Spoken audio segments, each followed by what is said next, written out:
mga kababayan, magandang hapon. Nandito kami ngayon sa Sitio Tapak. Ayan. Napahinto lang kami at mayroon po kaming pupuntahan. Si Mia sana po. Uy. Sandali, may naglalakad po.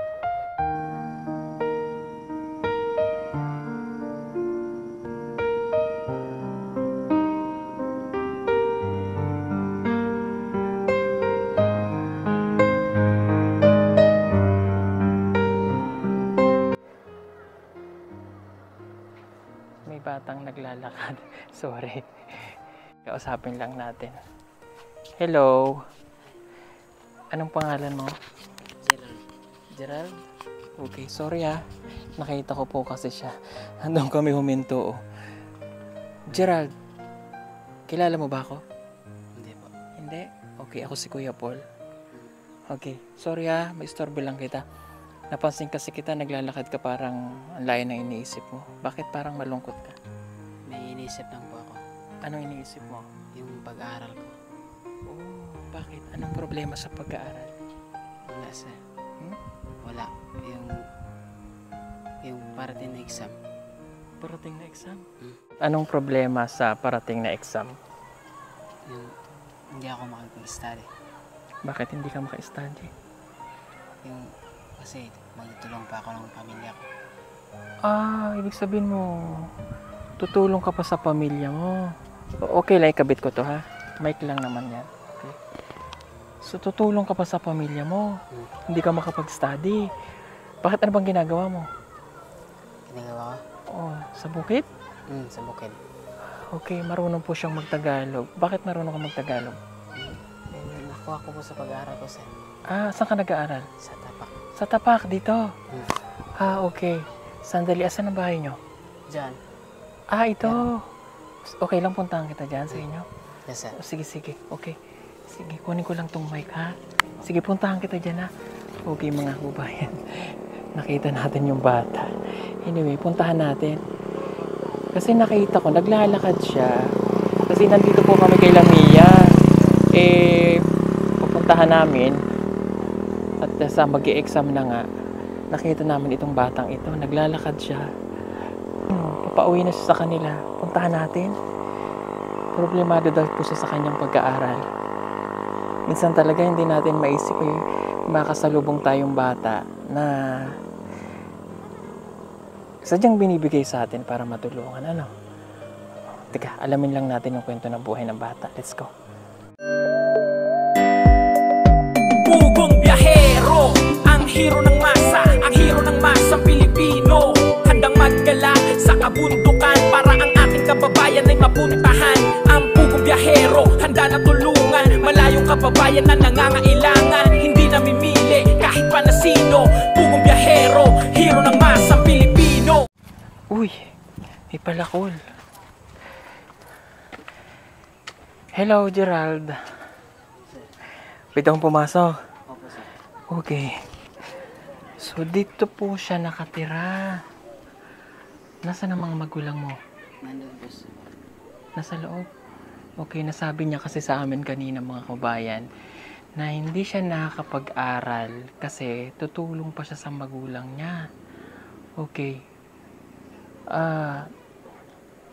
Bakit? Ano bang trabaho ng mga magulang mo? Kuhan sir, abakaw sa bukid. Baka tsaka sa bukid. Okay, sige. Okay lang ba ma-interview namin ikaw? Makausap kita? Okay naman po. Okay, sige. Okay. Kumain ka na ba? Hindi pa sir, wala po kaming pangsain. Wala kayong bigas? Wala sir. Wala pa kayong pagkain dito? Oo. Wala nga silang pagkain. Okay. Wala pa kayong bigas? Wala pa sir. Wala na daw silang bigas na maisasaing ngayong tanghalian. Kaya nang ipakita niya sa akin ang lagayan, wala na nga itong laman.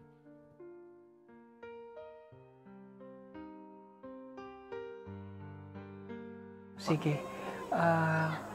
Sino mautusan mo? Yung kapatid ko. Yung kapatid mo, pabili mong bigas. Okay, sige. papili na lang natin mamaya. May tindahan ditong malapit. Oo, may malapit na tindahan. Okay. Upo ka muna dito para makapag-usap tayo. At iuutos na lang po natin para makapagpabili siya ng bigas. Okay. Iniisip ko po mga kabayan, parang may kawig siyang artista. Oh, huwag mo ikakaya yung buhok mo na kulot ha. Kasi yan yung natural ninyo, Pilipino ha, tsaka yung kulay. Kilala mo ba si Inigo Pascual? Hindi po. Ay, hindi ba nga siya nakakapanood? Kamukha niya, di ba? Sa mata tsaka yung kilay. Medyo brownish lang siya, yung natural color natin kayong mangge. Pero kung maputi ka, medyo kawig mo si Inigo Pascual. Wala kasing internet dito para mapakita na. I-comment nyo na lang po mga kabayan, no? Kamukha siya ni Inigo Pascual eh. Oh, ayan oh. Oh. Siguro pag sa cellphone, hindi masyado. Pero pag sa personal, yung biglang tingin mong ganun, kamukha po siya. Oo, yung kilay kasi dito, tsaka yung shape nung dito niya. Oh. Oh. Ang ganda ng hugis nung dito niya, yung sa buhok, tsaka yung dito. Yung sa panga ba, yung sa panga parang si Brenna Brenica. Yung ganon. Oh. Oh, ingatan mo yung mukha mo, huwag kang gagamit ng mga kung ano-ano. Natural lang. Katulad nung anong ginagamit mong sabon? Sabon lang, sir. Sabon lang? Okay, sige. At least, pinapano ko lang po siya. So, ito, interviewin natin siya kasi nabanggit niya po kanina. No? Kamustahin natin yung kanyang buhay po dito. Mainit ang panahon at kailangan mong magtipid ng kuryente. Huwag kang mag-alala dahil meron tayong solar stand fan. Pwede mo na itong gamitin gamit ang solar panel at pwede rin ito sa electric. Napakadali lamang nitong gamitin. Isaksak lamang ang cable ng solar panel sa stand fan.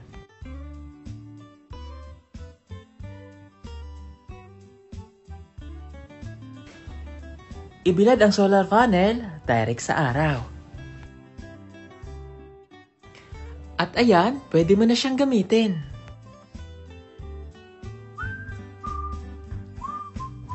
Napakaganda nitong solar stand fan na ito at napakatibay. Mayroon na rin siyang ilaw at pwede ka ritong mag-charge ng cellphone.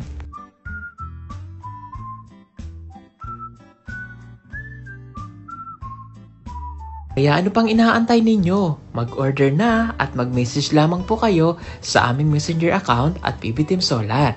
Sa bawat order po ninyo ay malaking tulong po sa ginagawang pagtulong ng PB Team. Maraming salamat po!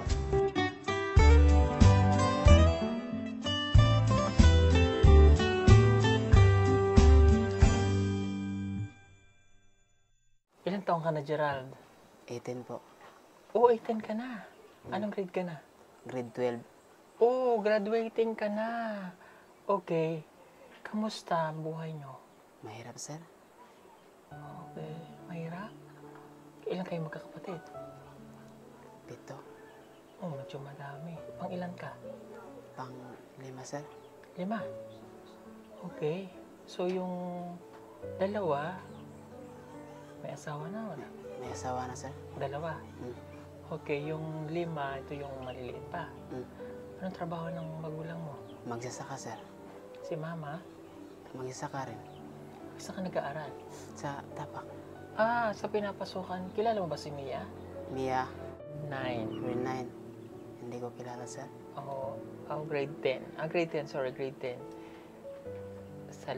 Salanggoy. Mia Salanggoy. Hindi mo siya kilala? Hindi, sir. Okay, nasabi mo mahirap ang buhay ninyo. Sino nagsusuporta sa pag-aaral mo? Mama at papa ko, sir.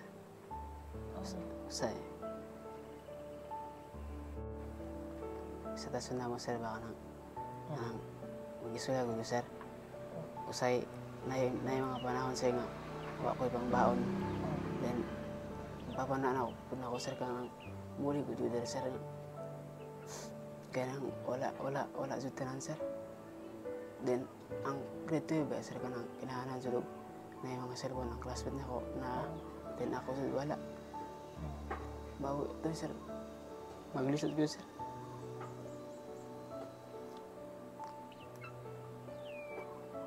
Nato siya ang kanto na ako pag-eskwela sir.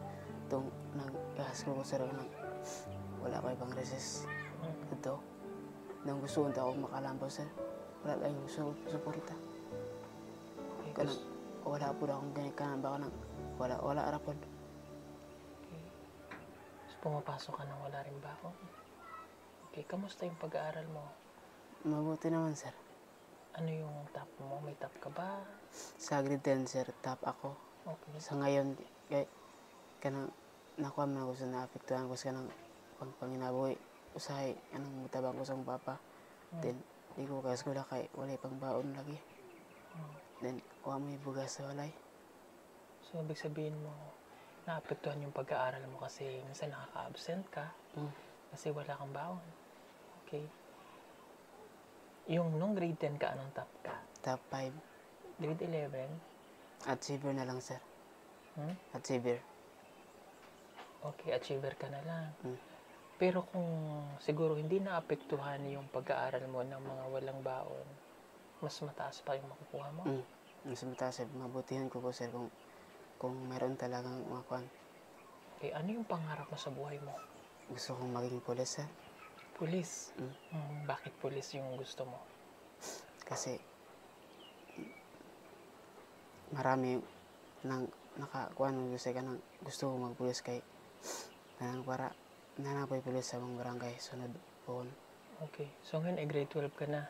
Pagka-graduate mo ng grade 12, anong buhay yung tatahakin mo? Hindi niya na daw alam pagka-graduate niya ng grade 12 kung makakapag-aral pa siya ng kolehiyo. Dahil sa hirap ng kanilang buhay, ang mga kapatid niya na maliliit pa ang pagkaaralin ng kanyang mga magulang. Grade 12 ka na. Mayroon kang mga kaklase na sa tingin mo ay makakapag-aral ng kolehiyo? Mayroon ba? Meron sir. Ano yung nararamdaman mo na minsan nasasabi nila na ako magkukulehiyo? Yun sir, ganun yung isang kuan kanang mag-istorya sila nga kuan sa kanang mag-isgot sila kanang mag-college siguro. Then narealize na ko nga may pa sila nga makapag-eskwela kaysa sa ako kay wala dyan suporta. Then kulang mi. Then sa mga technology sir naa sila tanan. Then kanang maglisod yung gusto kanang wala dyan ko. Okay. Then maghilam-hiram na ako sa eskwelahan sir kay wala naman dyan ako. So, sila yung may mga cellphone, ikaw wala. Okay. So, pag may mga research, hindi ka makapasa kasi wala ka nun. Wala ako sir. Okay. Pero kung mayroon ka, magagawa mo. Magagawa ko. Okay. So, paano yung nararamdaman mo kapag hindi mo nakukuha yung gusto mo na, halimbawa, sana nakuha ko tong grade na to? Niiyak ko sir. Makaila ko usahay sir. Ngayon ako makuha akong grades. Kahit tungod atong wala sutanan. Kanang need ko sa eskwelahan. Wala jud example ng mga results. Di ko kapasa kay wala man ko cellphone. Sa aming sitwasyon, yung umuwi ako ng bahay na wala akong pagkain tapos mag-i-eskwela din akong walang baon. Then, at wala pong recess. Pagkatapos yung pag-aaral ko, umuwi ako ng bahay. Wala pong pagkain at lahat wala. Doon, at mahirap ang buhay ko kasi ang mga pamilya ko walang wala. At saka, yung pangarap ko, gusto ko maging criminology at para maitupad yung mga hiniling sa akin ng pamilya ko at nanay ko at tatay. Gusto ko ring tulungan ang aking papa sa hirap namin dinadaanan. At ako kasi may nahihirapan ako sa pag-aaral ko dahil walang gumastos sa akin. Yung pangarap mo para kay mama at papa? Kanang matagan ako sila hayahay nga kinabuhi sir. balos ko sa ila, sir. Ngayong grade 12 at walang magpapaaral sa'yo, ano yung gagawin mo? Wala, sir. Hmm. Dili ko makapa-eskwela, sir, kay wala mo gastos mo walang kwan, sir. College. So ano na lang yung gagawin mo? Tulong pa ng magulang. Tulong ka sa magulang mo. Okay. Mabuti yun.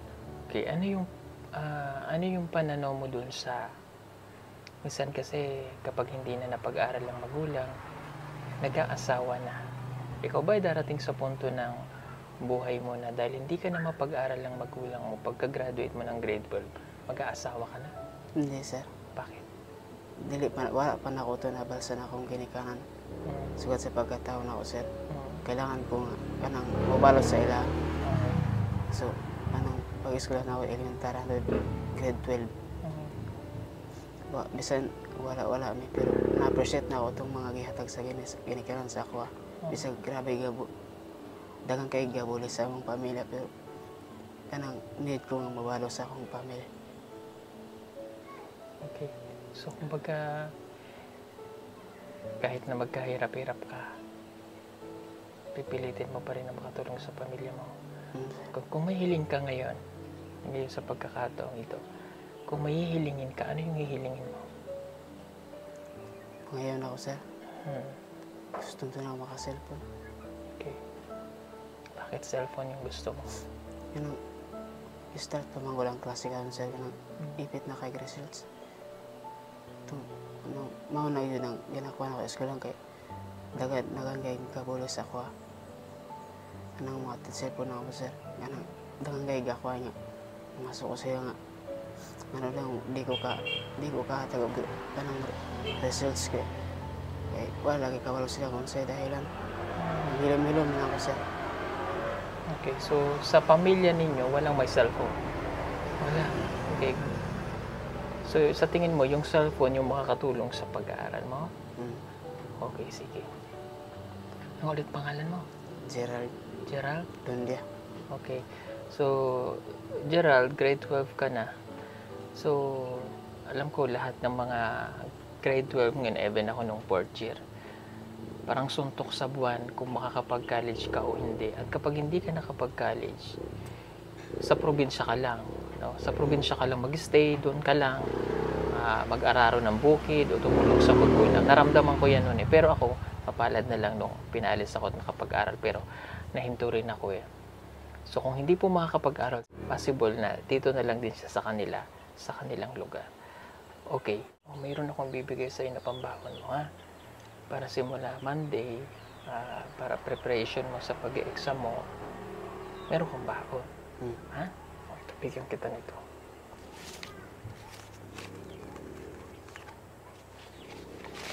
Bigyan kitang 5,000. Salamat, sir. Gamitin mo sa baon. Tsaka kung may isasabit ka na project. Yes, sir. Okay? Salamat kayo, sir. Dako na yung tulong sa akong kuhaan pamilya, sir.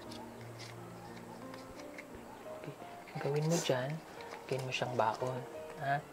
Kasi pag may laman yung utak mo, may kinakain ka ng tama, may papasa mo yung exam mo. No?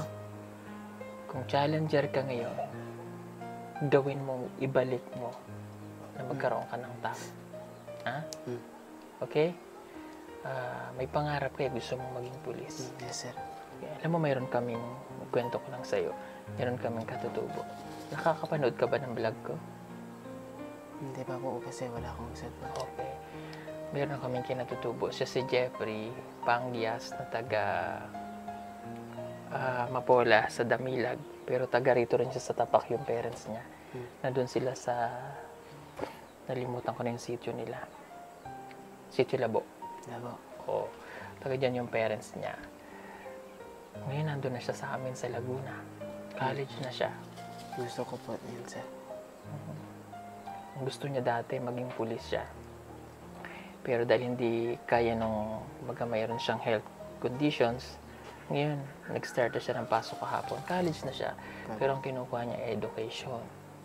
So, gusto ko maging inspirasyon ba yung ibang mga tinutulungan namin. Pag may time ka na mapanood, kung mapapanood mo, panoorin mo para magkaroon ka ng lakas na loob. No? Gawin mong challenge sa sarili mo itong kahirapan. Okay? Yes, sir. Minsan kasi, minsan, inahayaan na lang natin na mahirap yung buhay natin eh. Kasi wala na akong magawa eh. Pero kung tutuusin, mayroon. Kumbaga, nakukulangan lang tayo sa diskarte. Even mahirap ang buhay natin, magsikap ka. Kung hindi ka makapag-aral ng grade 12, trabaho. Nasa legal na edad ka na, pwede kang magtrabaho. Kapag nakapagtrabaho ka, magbabago yung mindset mo eh. Huwag ka lang munang maano sa pera. Mag-ipon, o mag-working student, makapag-aral. Diba? So, isang magandang hamon ng buhay mo na ngayong ikaw ay nasa sa grade 12 na, sikapin mo na makapag-aral pa din. Okay? Yes, sir. Okay. Sige po, upo po kayo dito. Ayan, upo lang po Sige. Ayan, kasama na. Ano pong pangalan niyo po? Rebecca. Rebecca. Ano po yung pangarap niyo para sa anak ninyo? Ano pong pangandoy ninyo para sa anak niyo po? Pangandoy na ako kanang makalampos siya eskwela. Aron inig minyo na siya di makuan sa iyang pamilya. Kay naman siya trabaho nga guwapo. Mayong trabaho niya kontra sa mag-uma kay lisod man. Ang akong kuan sa iya nga magpa-eskwela aron siya ugma damlag kun wala nami kabilin sa ilaha nga silbi kanang bulawan nga dili mawala. Okay. Pumapasok daw po siya ng walang baon. Oo. Kay minsan man among panginabuhian nga ang saging paraktuman niya. Lisod po naman po'y manghud niya. Napo'y suportahon namo nga kanang eskwela po. Nya mais tulo ka bulan. Nya usahay gamay ra among makaharbis kay namay ilaga po nga mukuan. Kainin. Okay. Pagka-graduate niya po ng grade 12, hindi po siya makapag-aral ng college, ano? Ano po yung pakiramdam niyo noon na hindi niyo mapag-aaral yung anak niyo? Na problemahan lagi mi kung asa mi mangitag pa eskwelahan namo. Kay wa may kuan kung asa mi mangitag maka-eskwela sa iya ka. Okay, sige po. Si Jerome po kasi ay gusto daw niyang maging pulis. Opo. Oo. Sana po ay matupad ni Jerome yung kanyang pangarap. Pero yung mga challenge na haharapin niyo po, syempre yun nga po, wala kayong pang suporta. Pero kung mabibigyan po siya ng chance na makapag-aral, palagay ko ay matutupad niya yun. Kasi meron siyang pangarap para sa inyo. Kahit na maghirap siya, maglisod, magtutuloy siya sa kanyang gusto para sa inyo. Kaya meron lang po kami binigay para sa kanya, para magamit niya pong pambaon. Okay, mag-i-exam na siya next week. So, kailangan po maipasa niya yun. No? Salamat, sir. Pag nabigyan mo ako ng magandang grado, okay, bibigyan kita ng challenge. Gawin mo na ma-perfect mo ang iyong exam, aral kang mabuti. Kapag nakagraduate ka ng grade 12 at maganda yung pinakita mong performance, ako na mismo ang kakausap sa sponsor kung kakayanin mo. Kaya ba? Kaya, sir. Gusto ko kasi na maging inspirasyon mo ito. Habang ikaw ay nandito pa at grade 12, mag-aral kang mabuti. Ipakita mo sa akin na nag-aaral ka. Yes, sir. Kapag naipakita mo sa akin na ikaw ay nag-aaral na mabuti, naging maganda yung grado mo. Sir, Magka-college ka. salamat sir. Kaya mo ba? Kaya sir. Pasensya ka na at yun ang challenge ko.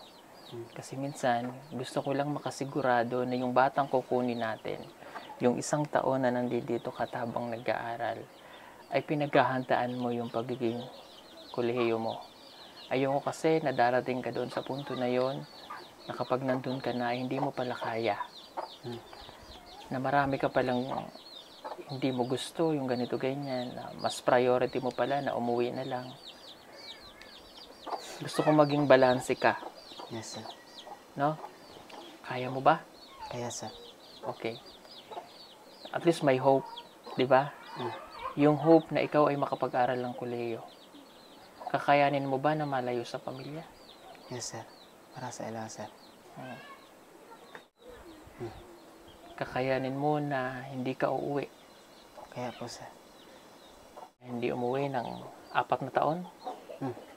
Para sa kanila? Okay, ano yung gusto mong sabihin sa parents mo? Ampian yung sarili niya. Mahal din ako ang mama sir.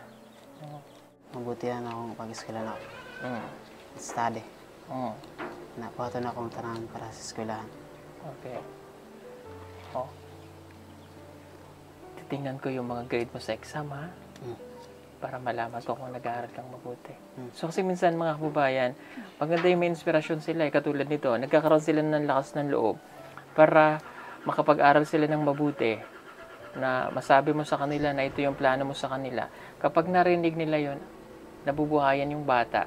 Pero pag wala silang naririnig na parang, pag sinabi ng parents nila na, anak, sorry, hanggang grade 12 ka na lang, nawawala ng pag-asa yung bata. Parang, bakit pa ako mag-aaral ng gusto? Yun lang naman parang, yun lang pala ang kaya ibigay ng parents ko. So, makita niyan, Gerald, magkakaroon ka ng lakas ng loob. Yes sir. Ha? Okay, kaya mo ba? Kaya pa sir. Okay, sige po. Mga kababayan, pasensya na kayo ha. Binigyan ko lang ng challenge itong bata. Kasi syempre gusto kong masigurado na yung kukunin natin susunod na magiging scholar natin ay determinado. Kasi college na to, hindi na ito basta-basta. Hindi tayo pwedeng kumuha nung masasayang lang. Ayoko nang nasasayang yung tulong. At kung may tumulong sa'yo na sponsor, na tutulong para sa'yo, ipapaalam ko rin sa'yo. Okay? Sige po. Marami pong salamat mga kababayan. God bless po sa inyong lahat. Thank you.